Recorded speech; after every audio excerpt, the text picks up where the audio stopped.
Hello all and welcome back to part to glory.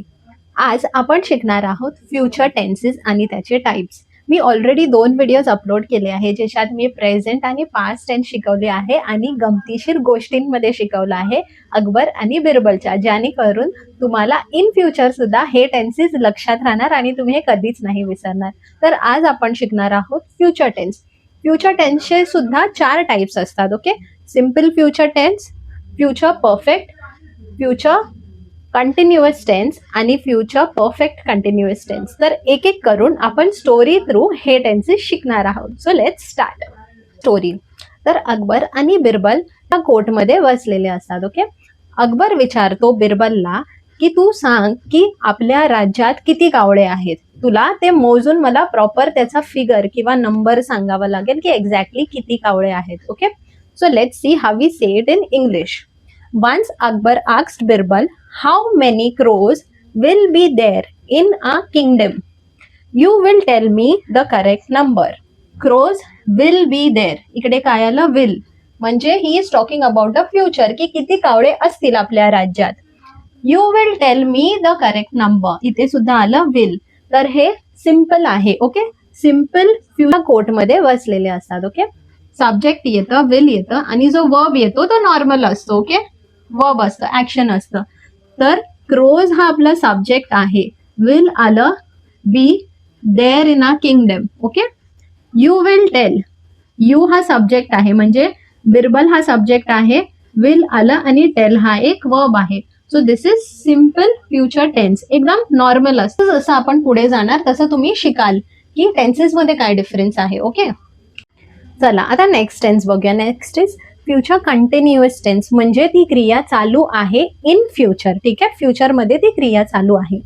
For example, Birbal said there will be 150 flying in the sky. बिरबलनी उत्तर दिलं 150 कावळे असतील जे उडत असतील. Okay, and 360 crows will be resting in their nest. Birbal म्हणतो की 360 कावळे असतील जे त्यांच्या नेस्टमध्ये आराम करत असतील म्हणजे हे कंटिन्युअस आहे. Okay, will be flying.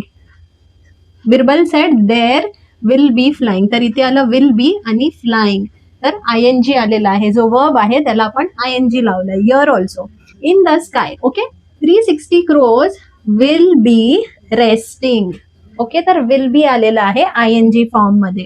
तर ह्याचा जो फॉर्म्युला आहे तो असणार subject plus will be plus verb. Okay, verb म्हणजे क्रिया, फ्लाइंग ही एक. तर हा ह्याचा फॉर्म्युला आहे. याचे काही सेंटेन्सेस बघून घ्या म्हणजे तुम्हाला क्लिअर होईल मी काय बोलते. I will be going tomorrow, तर काय आलं? आय इज सब्जेक्ट, मी. ओके, विल बी आलं आणि going verb in ING form. The trains will be running on time. Trains हे सब्जेक्ट आहे, विल बी आहे and then running. So it is continuously running in future. ठीक आहे, पुढे future मध्ये the boy shall be going to school, तर will येऊ शकतं किंवा शाल सुद्धा येऊ शकतं. Okay, this is also future मध्ये येतं विल आणि शाल, तर शाल बी गोइंग टू स्कूल सुद्धा येऊ शकतं. I hope this is clear to you. तर स्टोरीच्या पुढे जाऊया. Next type of tense is future perfect tense. Let's understand in the story.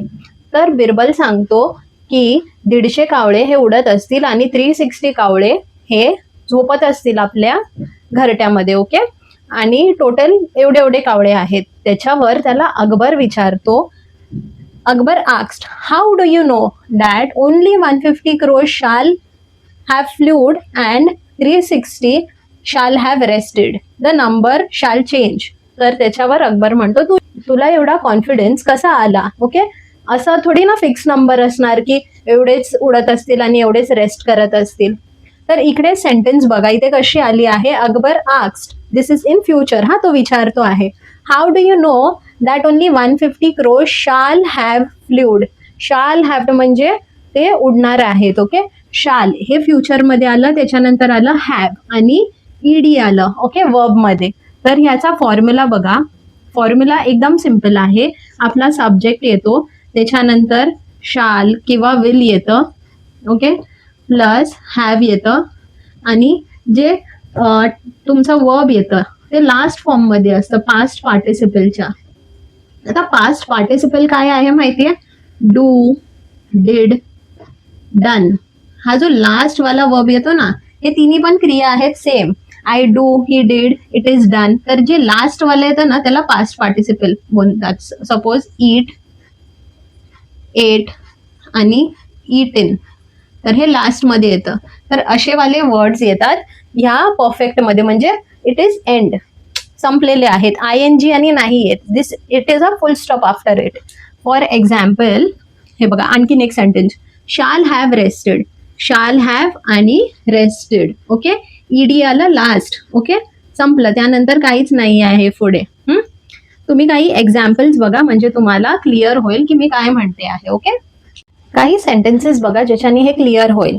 The farmer will have ploughed his farm. Okay, तर तो करणार आहे, कम्प्लीट आहे. इकडे आलं विल हॅव आणि ploughed, ED. Okay, past participle मध्ये आलं. The boat will have sold tomorrow. Okay, will आलं, हॅव आलं आणि सेल्ड, आणि इकडे बोट हे सब्जेक्ट आहे. The boy shall have completed his study by 7 o'clock. तर इकडे बॉय हा सब्जेक्ट आहे, शाल हॅव आलं आणि कम्प्लिटेड आलं. So I hope it is clear to you की फ्युचर परफेक्ट टेन्स मध्ये काय येतं. मी हे एक्झाम्पल देऊन शिकवते आहे की तुम्ही कधी विसरणार नाही म्हणून. Okay, let's go to the next tense. तर फ्युचर टेन्सचा सर्वात लास्ट प्रकार बघूया, future perfect continuous tense. On this Birbal replied, if there are less crows, some will have been visiting their relatives. आता जेव्हा अकबर त्याला म्हणाला की तू एवढा शुअर कसा आहे, कावळ्यांची क्वांटिटी तर चेंज होत राहणार, तू एवढा परफेक्ट नंबर कुठून दिलास, त्याच्यावर बिरबल आहे त्यांनी रिप्लाय दिला की जर कावळे कमी असतील, ओके, जर कावळे कमी असतील म्हणजे आपल्या इकडचे कावळे त्यांच्या पाहुण्यांकडे गेले असतील फॉर व्हिजिटिंग देम, आणि जर कावळे जास्त असतील तर ते कावळे आपल्या कावळ्यांकडे आले असतील आपल्या राज्यात त्यांना भेटायला. तर ही हुशारी होती बिरबलकडे आणि असा रिप्लाय त्यांनी दिला. तेच इंग्लिशमध्ये आपण बघूया. If there are less crows, some will have been visiting their relatives. तर इथे काय आलं, crows, some will have been. Okay, will आलं, हॅव आलं, प्लस बीन सुद्धा आलं आणि ING फॉर्म मध्ये वर्ब आला आहे. Okay, if there are more crows, जास्त कावळे असतील, then some crows shall have been visiting their relatives out of our kingdom. ठीक आहे, आणि जर जास्त असतील तर काही कावळे हे बाहेरून आले असतील आपल्या किंगडम मध्ये. ओके, तर इथे काय आलं, शाल हॅव बीन व्हिजिटिंग. इकडे सुद्धा will have been visiting, shall have been visiting. तर याचा फॉर्म्युला काय आहे, subject plus will or shall plus have been आणि वर्ब इन ING फॉर्म. काही सेंटेन्सेस बघून घ्या म्हणजे तुमचा डाऊट क्लिअर होईल. The bus shall have bin coming by 12 o'clock. तर इथे काय आलं, बस हे सब्जेक्ट आहे, त्यानंतर आलं शाल हॅव बीन आणि मग कमिंग, ING फॉर्म मध्ये वर्ब आला आहे. Okay, the car shall have been reaching on time. तर the car is the subject, shall have been आला आहे आणि reaching on time. Ram will have been completing his test on time. तर राम हा subject आहे आणि विल हॅव बीन आला आहे in future. Okay, we are talking about the future, आणि completing verb in ING form.